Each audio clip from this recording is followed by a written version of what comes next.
All right, guys, so we're going to react to the news today of these Venezuelan gangs taking over apartment complexes in Aurora, Colorado, and kicking out the residents. Let's take a listen to some of the stories. Building are being told they've got just over a week to move out, and their management company claims it's because of violent Venezuelan gang crimes. But there's another side to this story. Right. Aurora police say it's because of long-standing unresolved code violations. So what is it? Fox 31's Courtney Fromm on it for us. Court?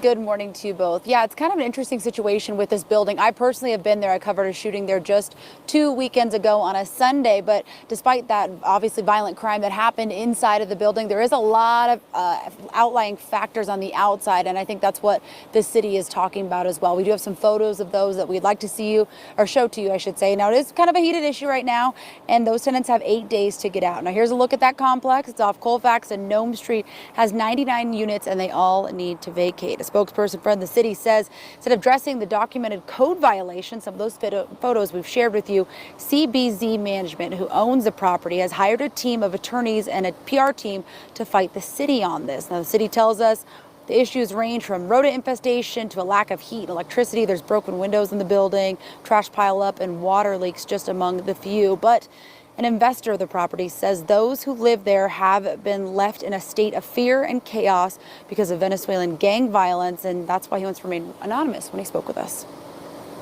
That I believe it's inappropriate of the city to be blaming an issue that has to do with law enforcement and gangs, violent gangs taking over buildings and trying to use it as a scapegoat, that it has to do with, code violations or repairs that weren't done in apartments. It's a nonsense argument. Now, See, the question is why is anybody actually dealing with this?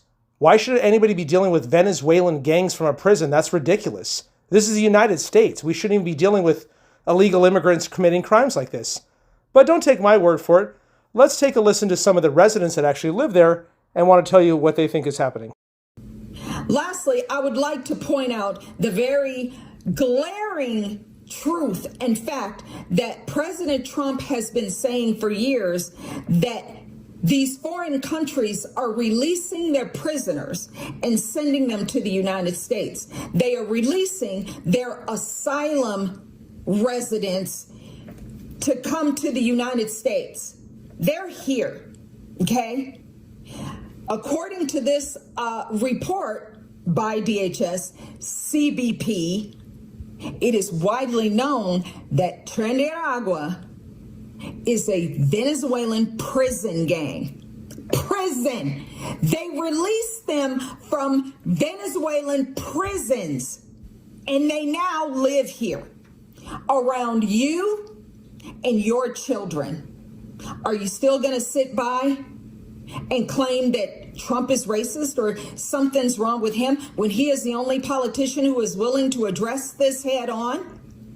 And to not just address it, but to eliminate the problem in its entirety, because they're illegal foreign nationals who are not supposed to be here in the first place. Are you still going to sit there indignant with your cognitive dissonance and pretend that Trump is the problem when it's the politicians that you are donating money to and have been voting for years and have gotten zero results? Is this what I'm led to believe? Let me tell you something, Becky. You're not safe. Your children are not safe. Yep. This is not hyperbolic, and it's not fear-mongering. You better go read this damn DHS report. I mean, she's right. And for all who don't know, DHS stands for Department of Homeland Security. But the facts are out there. The liberal media doesn't want to point out what we're all seeing around the country. And we're seeing a rise in violent crime from migrants, which we shouldn't be seeing. And you're seeing a lot of issues with Venezuelan gangs, not just here, but in New York and several other areas as well. And so that's just one taste of what we're going to be dealing with going forward in the future. Again, if we elect Kamala Harris and we have another 4 years of the same Harris that was with Biden, who did nothing for the border, I don't expect this to get anything but worse. I think if anybody had half of a brain, there's no way anybody would even consider bringing in Harris. Trump is what we need for sure to be able to help bring the country back to the way it needs to be. And it's going to take a lot. I don't even know if one man can fix all what they have broken. I mean, honestly, it's disgusting to see how far we've declined as a nation, and the entire Western countries. You see the same thing that's going on in France, the UK. They're completely being taken over and dominated. So it's definitely a crazy time out there. But what does everybody think? Let me know down in the comment section what you guys think about this whole situation that's going on in Colorado and the United States in general. If you guys like these kind of videos, like and subscribe, and have a great day.